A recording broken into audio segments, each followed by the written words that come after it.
I can start over here. I'm just weird and like flash. It's a true story. Jewish student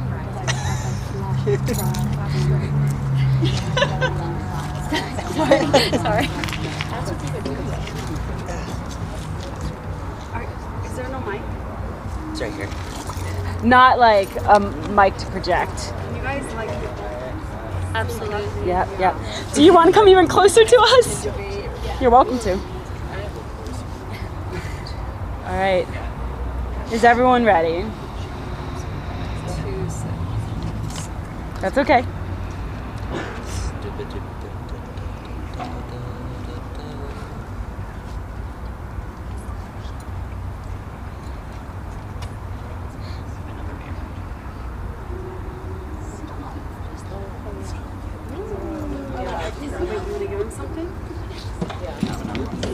Yeah, that sounds great. I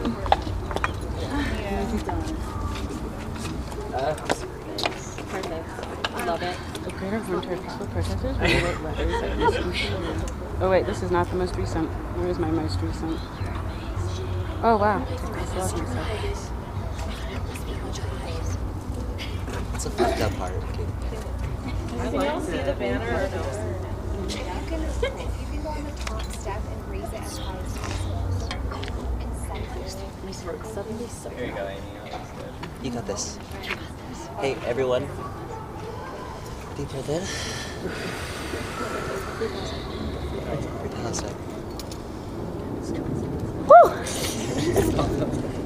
Alright. We good? Okay, we're good. Welcome. My name is Ash. We are here to discuss the genocide in Gaza.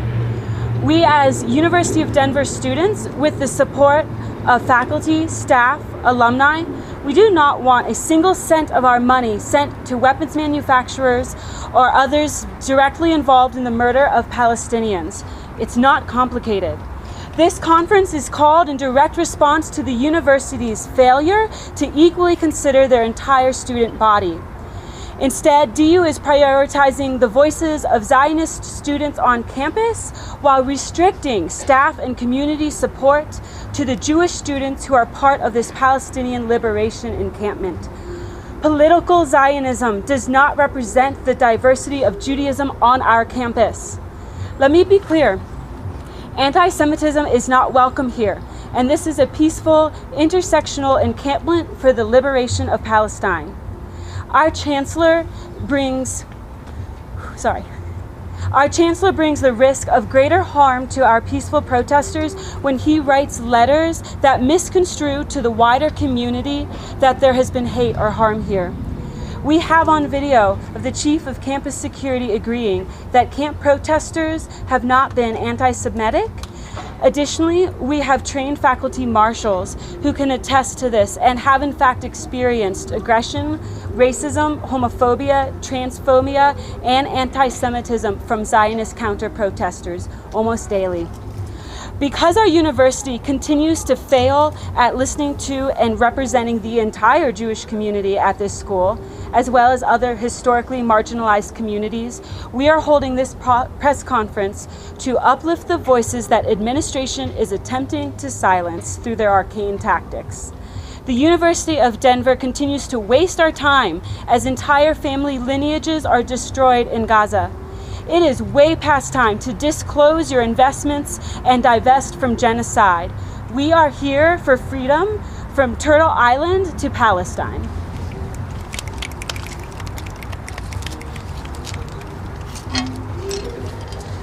Hi, my name is Amity. I use she, her pronouns. I am an Asian American Jewish student at the Graduate School of Social Work here at the University of Denver. In my Jewish upbringing, I was taught to show up and stand in solidarity with other oppressed people.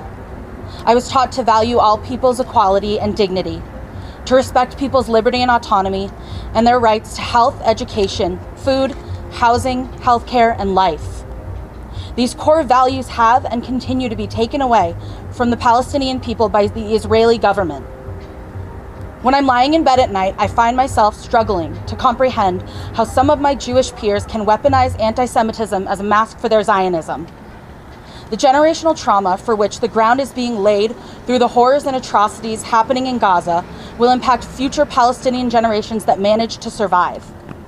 If anyone should understand the pain of what is happening right now and just how deeply that hurt will reach, it is the Jewish people who are living with the effects of generational trauma today. Thank you. My name is Wilder Fox Dunsker. My pronouns are he, they, and I'm a Jewish sociology pre-social work student here at the University of Denver, as well as a Chancellor Scholar, a member of the international organization Jewish Voice for Peace, and a member of the forming club here at DU called Judaism on Our Own Terms. I am here to say that just because you are uncomfortable, it does not mean you are unsafe. We are here to say that Israel and their crimes against the Palestinian people do not reflect us as Jews, and that Jeremy Hefner and company may no longer use us as political pawns to continue ignoring the demands and interests of your student body. Our demands include disclosure, divestment, declaration, defense, and decolonization. Yesterday, I received a location restriction after only one act of non-compliance to show my student ID, after attending and leading a Shabbat service at the encampment on the same night. I was not present for any other instance of non-compliance by the camp, and I received this sanction without any repeat offenses. It is because of this that I believe this is an act of retaliation by DU admin against me because of my demonstration against a horribly discriminatory, transphobic Turning Point event that they hosted here last April. This retaliation is predatory, unjust, and arguably illegal. Admin, specifically Hefner, continues to use rumored anti-Semitism and ID checks as a distraction from our demands and DU's complicity in international war crimes. We have unlearned the manipulated history and white supremacist ideologies of Zionism and colonialism. Just because they are uncomfortable with the things that we are saying doesn't mean that we are a threat of any kind. Thank you.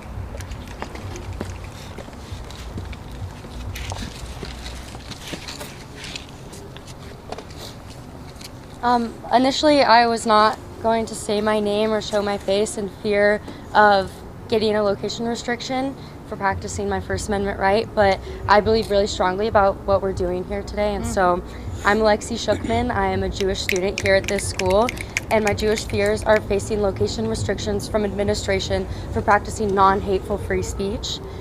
This is not about anti-Semitism. This is about limiting our free speech when it comes to speaking out against a genocide. The Chancellor, Jeremy Hefner, has claimed to have met with Jewish students regarding the encampment and disclosure of investments, but has failed to meet with Jewish students who are involved with the Palestinian Liberation Movement.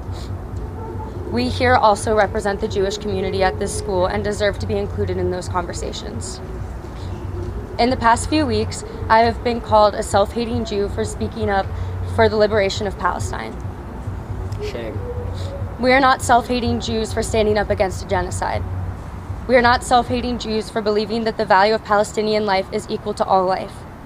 Liberation for one is liberation for all. We are proud to be Jewish, and we are proud to be here today fighting for a free Palestine.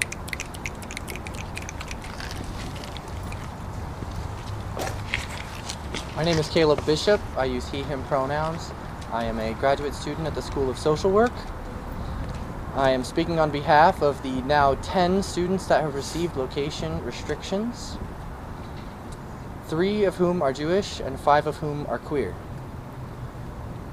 Although I received my location restriction on Friday, my ID card was deactivated on Wednesday, and I was locked out of my housing, my place of work, lost access to my schooling, and to the food pantry, which I need for food insecurity.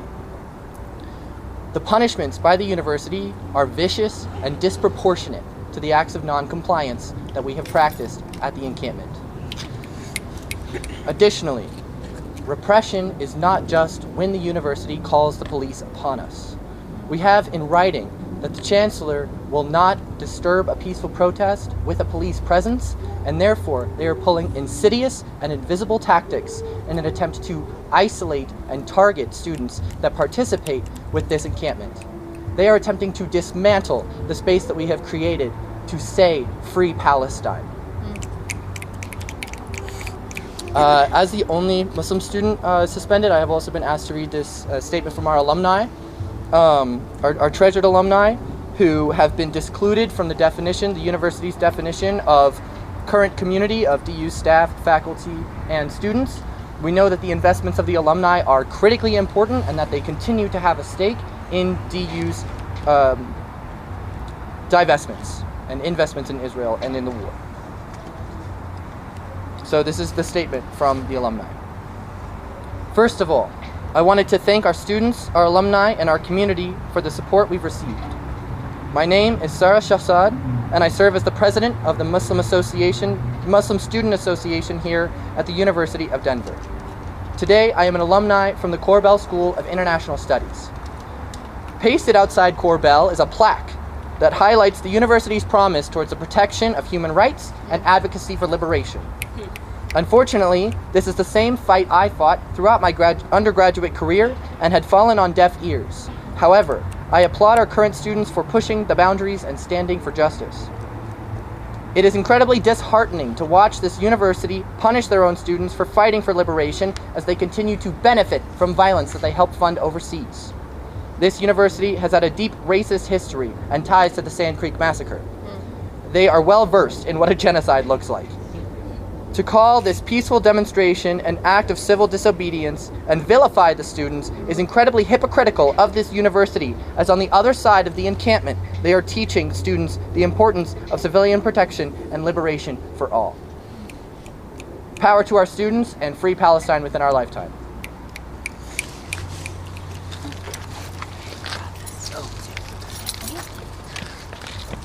Hi, my name is Katie Tenuta. I use she, her pronouns, and I'm a student at the Graduate School of Social Work. I'm also on a location restriction, and what I want to stress is that although we as students have faced unfair and cruel punishments that are disproportionate to the supposed crimes that we have been sanctioned for, these punishments are nothing in comparison to the active danger, destruction, and genocide that Palestinians are facing right now in Gaza. As a cis white woman, with the positionality that affords me safety and power, it's pertinent that I and people like me stand up and say we do not support the genocide of Palestinians.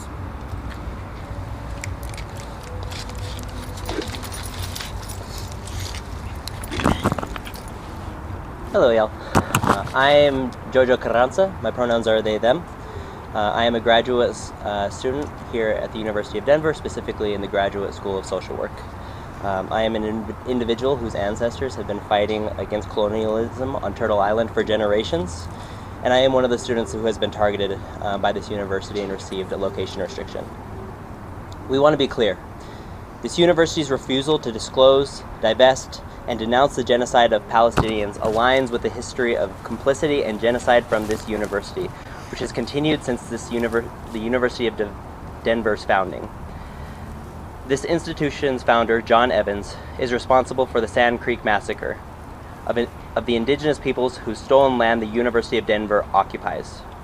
Our mascot is not a pioneer. It is and always has been a colonizer. The violence this university has taken against the encampment and the student community in support of a free Palestine is a disgusting reminder of that mascot. Shame on our administration for continuing to abuse their power and their stewardship of the land, to abuse students, and to enforce a legacy of colonialism. Palestine will be free in our lifetime. And to the administration and the Board of Trustees, we have one final thing to say. Disclose, divest, we will not stop, we will not rest.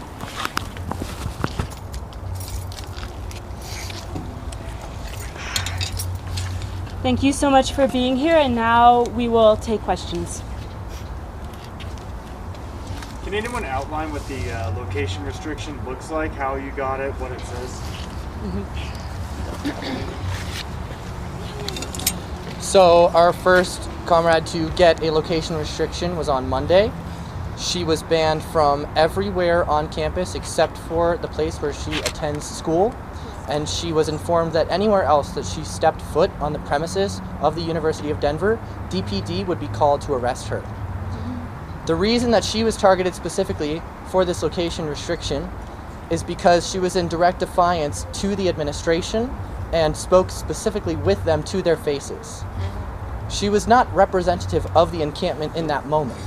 She had been delegated as a police liaison whose intention is to communicate with police in case of police presence, but the administration recognized her as the leader for this protest, and so she has been on location restrictions since Monday.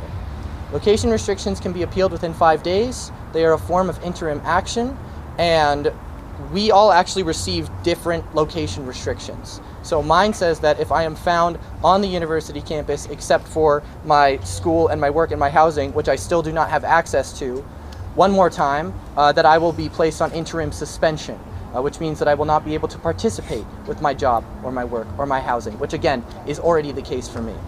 This is different for different students. They are changing the policies based on how they perceive our non-compliance, and the important thing is that these punishments are disproportionate to the fact that they are giving us repercussions for saying no. What are location restrictions typically used for? I have no idea. Preventing protests. Preventing protests. Thanks, Katie. Is the encampment still ongoing here at DU? Yes. Absolutely. And where is it located? Right behind Down you. the hill. It's located at the Carnegie Green. Carnegie Green, Yeah. Woodstock West. Yep. How long will the interim location restrictions last? It says until further notice.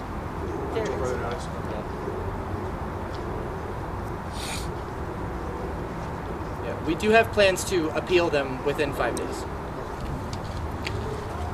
Are there any students who have received restriction who are still participating in the encampment? Yeah. Have you received any communication from the administration regarding the fact that you've been locked out of your home, your housing? Yes, actually, and I would love to talk about it. So the administration has felt comfortable to walk right up to the edge and even into the encampment. We have not made any enforcements against them to be able to do so. Some have even offered us muffins in the morning. And on Thursday, Provost Mary Clark came, and I had a conversation with her directly. And although I did not record this conversation, I have a faculty witness to back up that my initial threat of suspension, which was actually walked back to a location restriction from Monday to Thursday, included falsified identification, endangerment, and violation of access because I said I gave my friend my card to use the bathroom. So I said to Mary, why has my card been deactivated? And she said, it's for campus safety. And I said, why have I lost access to my housing? I gave my card to one person. She said, you gave it to many, many people. I said, that is a lie. She said, that is not a lie. I can testify, I have that student to testify that I only gave my card to them. So yes, I have spoken directly with Mary Clark, who refuses to acknowledge the hardship that it brings upon other students, and I'm just glad that it's me and not another student. And the encampment's been ongoing for 10 days now. Can you talk about any steps forward that you see with the administration so far? Or if there aren't any steps forward, can you talk about the dynamics between the administration and the encampment? Well, I know that these letters from administration started as letters from administration, and they've recently turned into letters from just Jeremy Hefner. So that shows us that there's some disparities between interests in administration, which shows us, if anything, that we should keep going. And that's all I know on that. And are those letters after meetings with the administration, then they send a letter, or like what did the letters look like? Some of them have been, some of them have just been like periodically reminding people of their new like double standards and guidelines. But I'd actually like to go back to the question that you asked about the administration communicating with our demands. The conversation about ID checks has been entirely prioritized over the fact that we are experiencing a genocide. And although administration refuses to move forward in a conversation with us about disclosure and refuses to meet with us until we comply with ID checks, which again we are refusing to do on many different safety bases, the faculty has instead stepped up to meet our demands where they are at of defending students' right to protest and amnesty for all students, as well as moving towards financial disclosure. So the faculty has been very supportive in our ability to move forward on our demands, although the administration has done what they can to block this conversation. Can you reiterate some of the safety concerns about the ID checks? Just the main reasons why you guys are Well, administration seems to be framing it as a non-DU community members on campus is a threat to us ideology, which is an ideology based in the ill-informed rhetoric that homeless people are an imminent threat to our to our safety. There have been no real threats to our safety on camp other than counter-protesters verbally assaulting us and noise blasting us at night. There are no.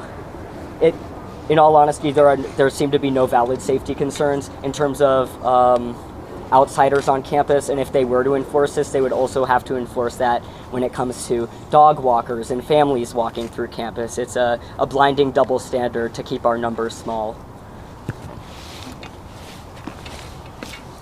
Also, on the note of ID checks and admin's focus on this, I think it's really, really important to stress whatever reasoning they are giving us, that is not the real reason they are emphasizing our IDs. They're emphasizing our IDs as a distraction from the fact that we are here and we are not leaving until they meet our demands to help end a genocide, to disclose to us what our money is going towards, and to divest. And so that's why they keep harping on IDs and claiming that it's to keep us safe. We don't pose a safety risk. How do you know who we are to suspend us if you need to see our IDs to know we're students? It's a distraction tactic they are using to take away from the fact that we are voicing that we are not okay with them supporting a genocide. To add on to that, Mike Bunker also clearly stated to somebody that he will not check the IDs of counter-protesters, and so if it were about campus safety, why isn't he checking everyone's IDs? The night that he said that, there was a grown man right outside of the encampment that was yelling at us for hours, who said he was not a student here, was insulting us, was threatening us, and Mike Bunker stood and watched and did not do one thing. Also, it is important that we are safe when it comes to counter-protesters and Zionists, so we don't want to reveal our identity to people that could potentially harm us as well. Can you say who Mike Bunker is? He's the chief of campus police and campus safety. I do just want to make it very clear that despite what administration might be framing this issue as, the only people who have experienced any type of punitive action taken against them have been students. And so administration is targeting students in this student protest. Yes. Can you talk a little bit more about how the faculty has been restricted? Like in the encampment space, or like any type of faculty restrictions that have happened? Yes, I have spoken with multiple staff members specifically, and they have expressed their own concern and distress that when they have tried to reach out to students and provide support who are at the camp, they have been told that they cannot go there, they cannot provide any resources. They have been told they're making other people uncomfortable, but there has been a clear double standard because that expectation and those sorts of restrictions have not been made of staff who are supporting other students of Zionist background. So it's just the students who are at the camp that staff cannot support, and that is very unequal, and they are the ones who need support, and staff are willing. It's the administration standing in the way. I have one more question. Can someone touch upon how the administration seems to be in like close ties with like the Zionist Jewish students? Can that relationship be touched upon?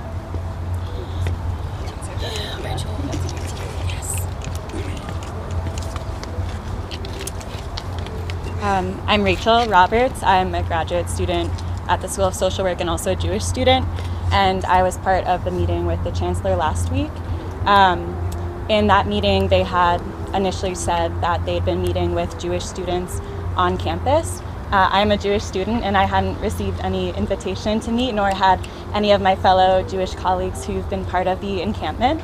And so we asked further about that, and it became very clear that these meetings were for the Zionist Jewish community, the counter-protesters, and we're only a very specific sector of the Jewish community on campus, not encompassing everyone, all that, like the diverse community of Jewish students at this university.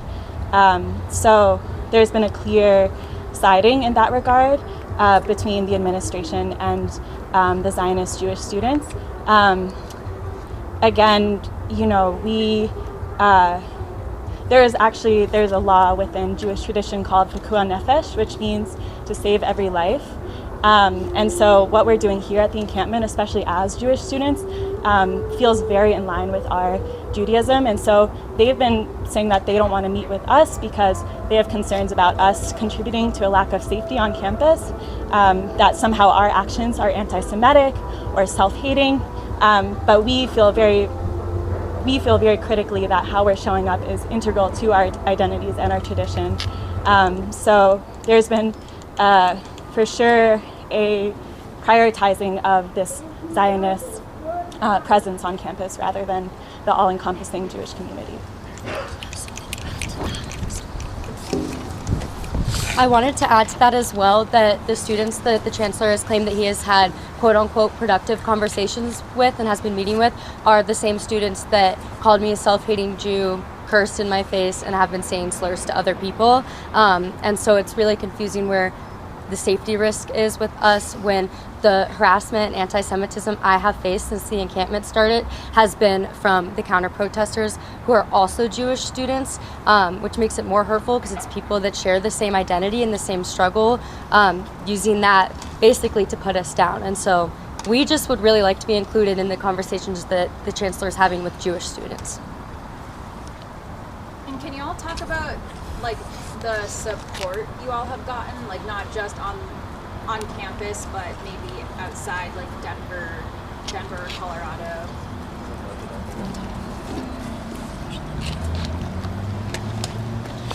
This is a global movement to free Palestine. This is a global movement. We have answered the call of Palestinians and of our sister campuses in struggle across this country, including the one at the Auraria encampment with MSU, CU, Denver, and CCU. The amount of support that we have received makes me feel like I have 5 hearts.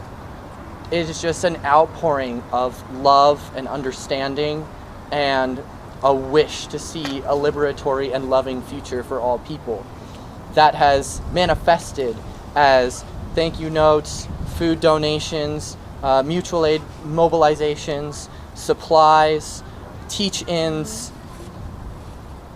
speeches, art builds, famous speakers coming. Angela Davis was here. Angela Davis was at a rare. That was crazy. And Kelly Hayes came also to our encampment. That has looked like people reaching out to us online saying thank you from Gaza. That has looked like people reaching out to us online and saying this for the first time, I'm proud to be a student at DU. This has looked like faculty not only standing beside us, but standing in front of us when it comes to being prepared for the repercussions of these consequences. And at the end of the day, I really hope that the Palestinian people and other people who are experiencing genocides across the world feel our support, and that every action that we take is multiplied. Every support that I feel, I hope, is being portrayed outward, and I know I say the same for my comrades, that the more we're able to act, the more anyone is able to act, the more support can be fostered and the stronger a world will be built.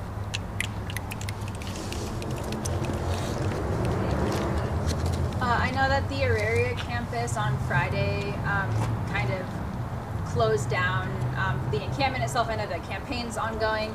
Are there any thoughts on the encampment here? Like, do y'all think you'll just keep going until the demands are met, or are there thoughts on that?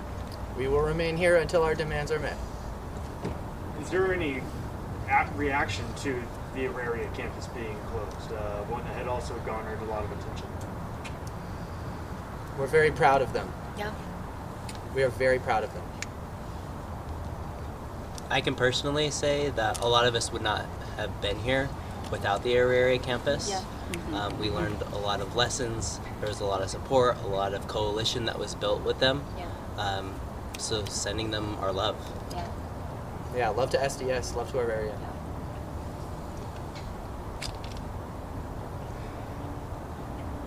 Has the university threatened using any other terms of like disciplinary action, like suspensions or expulsion, if students remain in the encampment? Yes. Yes. If we don't comply with the location restrictions, then suspension is threatened. And rather than having their priorities straight, listening to their students and disclosing and divesting so that we can have a better and actually honorable university, they're threatening their students for speaking out against this genocide and these crimes. So I'd say, where are your priorities, DU? You should be listening and proud of your students for taking what they are learning and actually applying it to real life.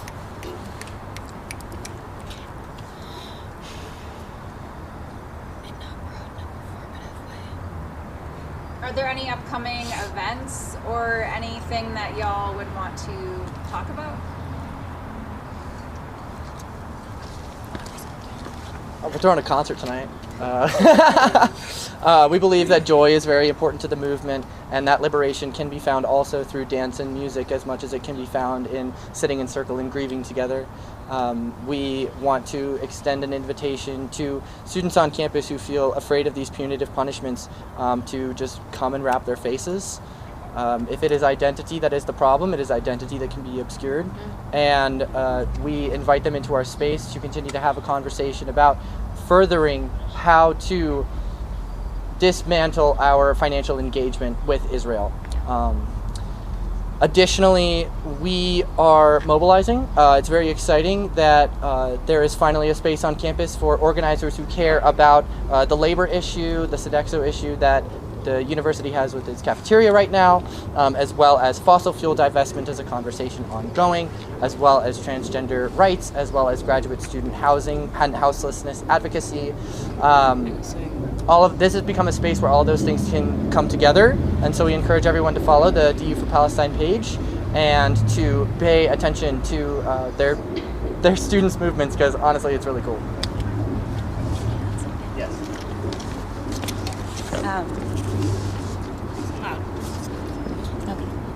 For Jewish students specifically, we will continue to be holding space and holding Shabbat every week.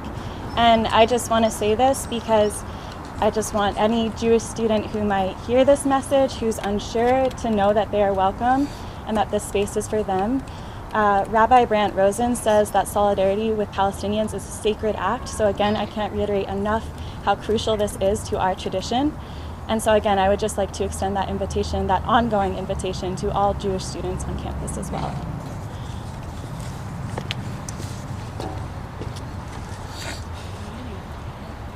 All right. Thank you. Thank you so much for coming out. Thank you. Free Palestine. Free Palestine! Woo! My pants. You guys. Let's go. Great work, Paul. Very well organized. You did really, really good. Thank you guys. Thank you for being here. I got my goosebumps. Oh, I got